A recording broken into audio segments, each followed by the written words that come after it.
Welcome back to the 100 Horror Films in 31 Days. This is the 21st, I got in 6 films. Pretty decent day of watches. First up, I watched on Hulu, The Lodge 2019, which was directed by Veronica France and a partner named Severin Fiala.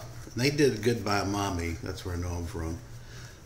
This is a film about a guy and his 2 kids. Mothers commit suicide because they're gonna get a divorce, and now the story moves to the kids trying to get used to the father's new girlfriend, and they're stuck in this lodge in the winter together.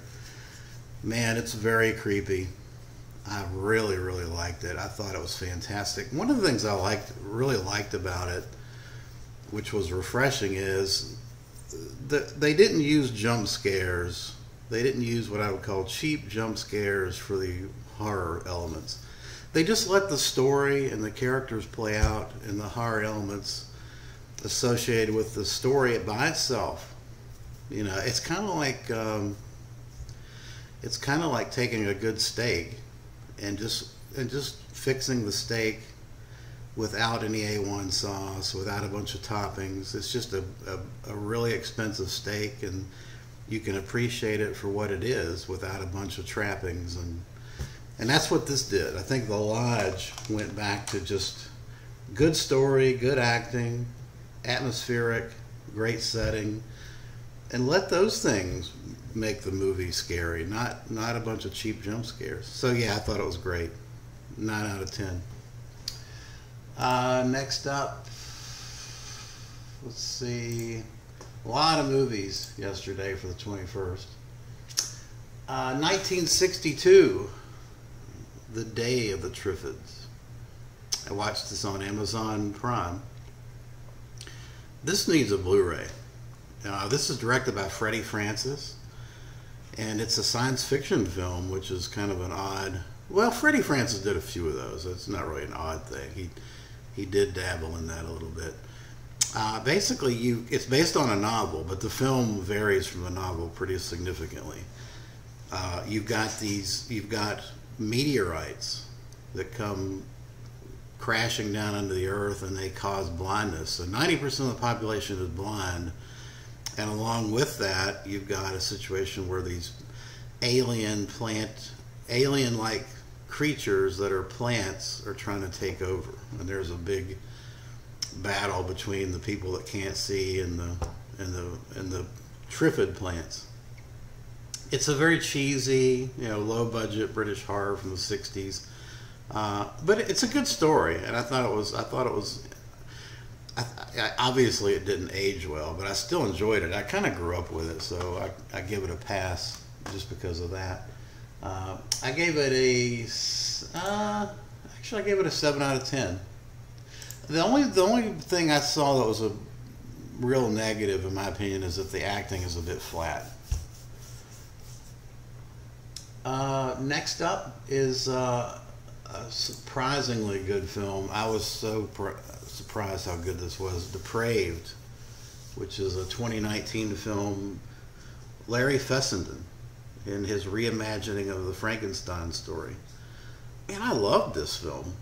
I just thought it was great.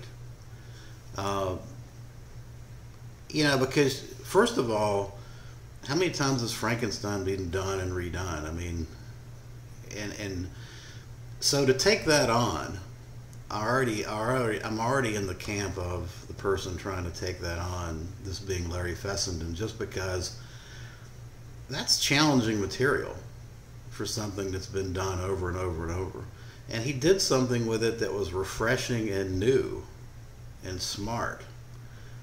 And he brought the Frankenstein story to a modern setting. I gotta take my hat off to Larry Fessenden on this one, because I thought it was just a fantastic, well done, and risky move on his part to even try this material, but he did it.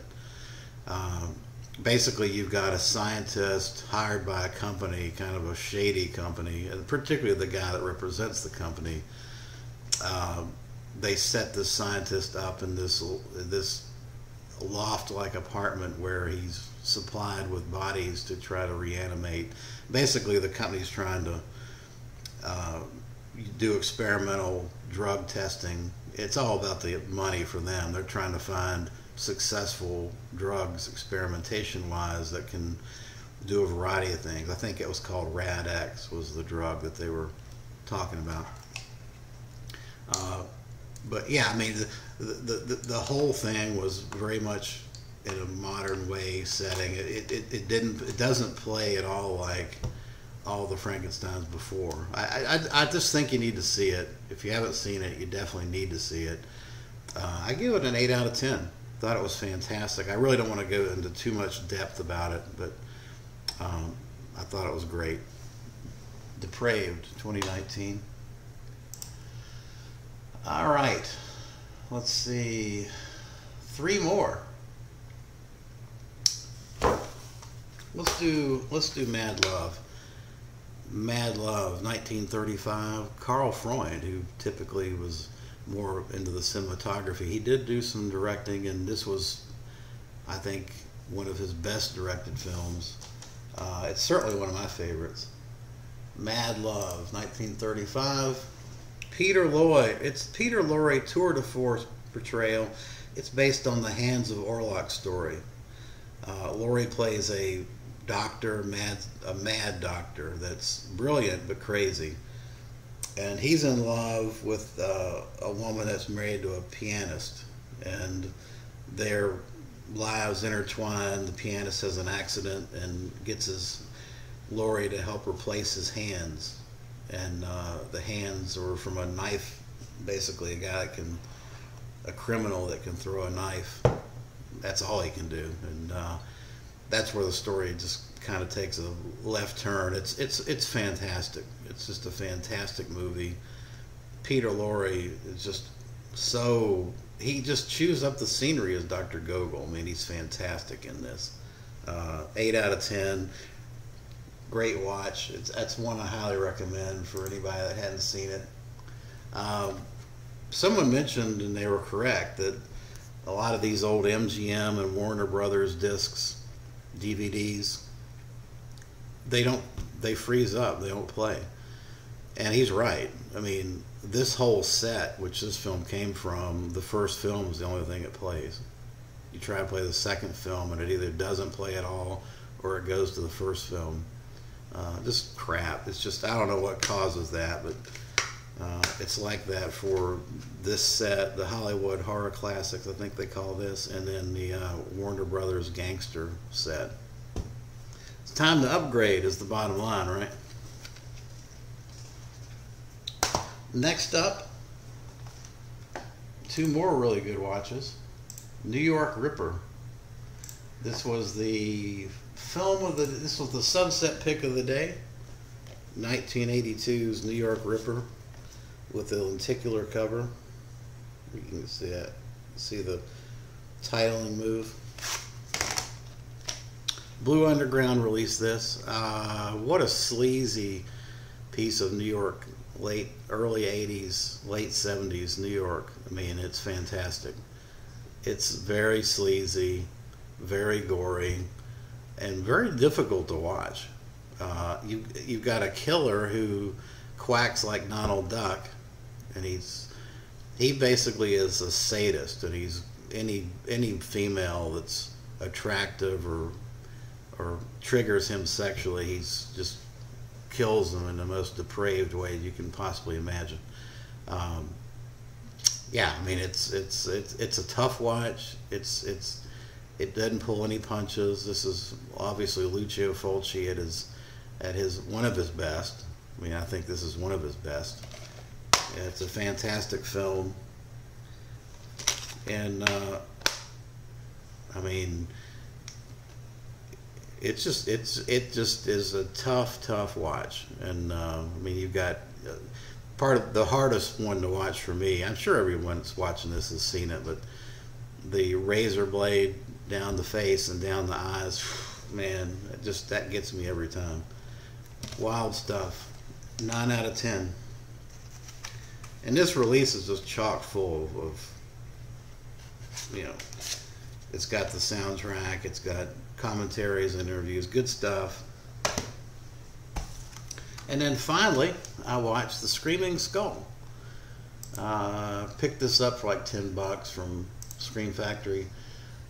This is 1958, Screaming Skull. Not very good movie. The director is a guy named Alex Nicole. He also did Point Terror. That's interesting. But he apparently couldn't get many acting roles. And so he decided, well, I'll just direct a movie where I can act in it. And he plays the gardener, kind of the mentally challenged gardener in this film. He's kind of he's like the red herring character. Basically, you got a guy that's trying to gaslight his wife for the money. Straight up, it's a standard storyline, the Rebecca storyline. But it's a lot of scenes of just pure tedium. I mean, the director there's a lot of tracking shots, a lot of lengthy walking around the house, a lot of tracking shots of the house, a lot of things that just aren't, nothing actually going on. I mean, it's just, I kind of want to call it filler. Maybe he was going for building of atmosphere and tension, but there's no tension in this. The actors in this just don't have any real, I guess they're serviceable, they're watchable, but they just aren't anything interesting to watch. They're just not persuasive actors, unfortunately. There's actually an interview with the girl that in this film. There's actually an interview with her in the extras talking about this film.